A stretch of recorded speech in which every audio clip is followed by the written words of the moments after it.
안녕하세요. Eat 바이블입니다. 오늘 묵상할 본문은 창세기 50장 15절에서 26절까지의 말씀입니다. 먼저 오늘 본문을 읽겠습니다.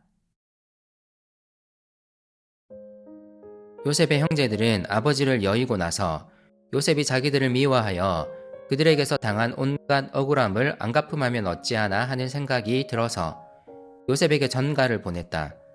아버지께서 돌아가시기 전에 남기신 유언이 있습니다. 아우님에게 전하라고 하시면서 너의 형들이 너에게 몹쓸 일을 저질렀지만 이제 이 아버지는 내가 형들의 허물과 죄를 용서하여 주기를 바란다 하셨습니다.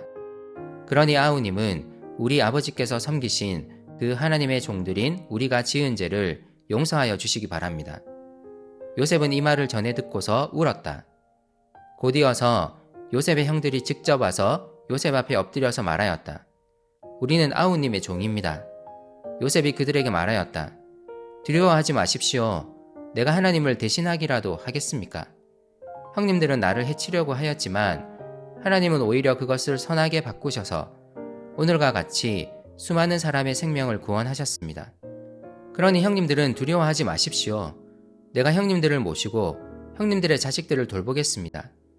이렇게 요셉은 그들을 간곡한 말로 위로하였다. 요셉이 아버지의 집안과 함께 이집트에 머물렀다. 요셉은 100년하고도 10년을 더 살면서 에브라임의 자손 3대를 보았고 므낫세의 아들 마길에게서 태어난 아이들까지도 요셉이 자기의 자식으로 길렀다. 요셉이 자기 친족들에게 말하였다. 나는 곧 죽는다. 그러나 하나님께서 반드시 너희를 돌보시고 너희를 이 땅에서 인도하여 내셔서 아브라함과 이삭과 야곱에게 맹세하신 땅에 이르게 하실 것이다. 요셉은 이스라엘 자손에게 맹세를 시키면서 일렀다. 하나님께서 반드시 너희를 돌보실 날이 온다. 그때의 너희는 나의 뼈를 이곳에서 옮겨서 그리로 가지고 가야 한다. 요셉이 110살에 세상을 떠나니 사람들은 그의 시신에 방부제 향 재료를 넣은 다음에 이집트에서 그를 입간하였다. 가나안 땅 마물의 앞 막벨라 굴에 아버지 야곱을 묻은 요셉과 그의 형제들은 다시 이집트 땅으로 돌아옵니다. 야곱이 130세에 이집트 땅으로 왔고 147세에 죽었으니 그들이 이집트 땅에 머문 지 이미 17년이 지난 때였습니다. 이 17년 동안 드러나지 않았던 요셉의 형들의 생각이 오늘 드러납니다. 요셉을 매우 당황스럽게 만든 사건이었습니다. 요셉의 형들은 17년 전에 이루어진 요셉의 용서를 믿을 수 없었습니다.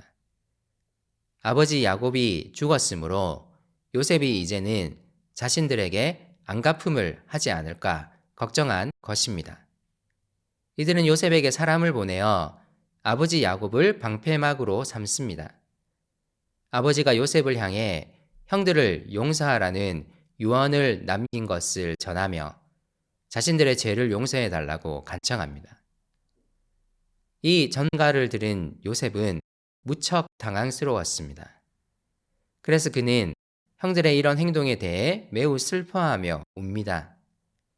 그는 이미 17년 전에 형들을 용서했고 화해했습니다. 하지만 여전히 형들은 요셉의 이 용서를 믿지 못했던 것입니다. 형들의 입장에서는 그럴만도 했습니다. 그들이 요셉에게 한 행동이 결코 가볍지 않았기 때문입니다. 형들이 이번에는 직접 요셉을 찾아옵니다. 그들은 요셉 앞에 바짝 엎드려 자신들이 그의 종들임을 공손하게 표현합니다. 시간이 거꾸로 흘러 17년 전으로 다시 돌아간 느낌입니다. 그들은 요셉의 용서를 믿지 못했을 뿐 아니라 여전히 이해하지 못하고 있습니다. 요셉은 당황스러웠지만 다시 한번 형들을 안심시킵니다. 그는 그를 인도하신 하나님을 다시 한번 고백하며 17년 전에 말했던 것처럼 이 모든 것이 하나님의 구원 계획임을 다시 한번 말합니다. 그는 하나님의 인도를 알기에 형들을 용서했다는 것을 다시 한번 밝힙니다. 자신이 형들의 자식들까지 안전하게 돌볼 것임을 다시 한번 확인해 줍니다. 저는 이 이야기를 보며 예수님의 용서를 떠올리게 됩니다. 그분의 공로로 우리는 제사함을 얻었습니다.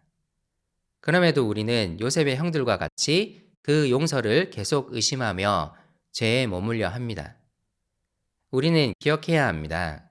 하나님은 그리스도를 통해 우리를 의롭다 하셨습니다.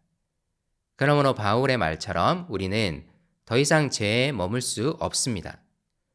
우리는 하나님의 용서를 신뢰하며 이제 새 사람으로서의 삶을 살아가야 합니다. 하나님께 감사하는 삶, 그분의 은혜를 신뢰하며 사람들에게 복을 베푸는 삶을 살아가야 합니다. 그리고 창세기는 요셉의 죽음으로 마무리됩니다. 요셉은 110세를 살며 장수했습니다. 죽음을 앞둔 요셉은 유언을 남깁니다. 예언적 성격을 가진 유언이었습니다. 그는 하나님이 이집트 땅으로부터 그의 후손들을 인도해 내셔서 다시 약속의 땅 가나안으로 인도하실 것을 신뢰합니다. 그렇게 그들을 가나안 땅으로 이끄실 때에 자신의 뼈를 함께 가지고 나갈 것을 유언으로 남깁니다. 그는 아버지 야곱과 마찬가지로 하나님의 약속을 신뢰하며 바라봅니다. 400년이 지난 후 모세는 이스라엘 백성을 이끌고 이집트를 떠나면서 요셉의 유언을 기억했습니다. 그는 요셉의 유고를 가지고 이집트 땅을 떠납니다. 그리고 가나안 땅에 이른 여호수아는 그 유고를 세겜에 묻습니다.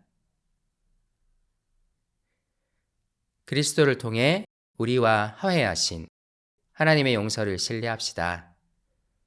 우리는 이제 그리스도 안에서 새 사람입니다. 우리의 삶은 이제 죄에 매여서는 안 됩니다. 하나님의 약속을 바라보며 그것을 소망하는 삶을 살아야 합니다. 완성될 하나님의 나라를 바라보며 그 나라를 기대하는 삶을 살아가야 합니다. 옛사람을 벗어버리고 그분의 약속에 대한 소망이 우리 삶을 이끌어 갔으면 좋겠습니다.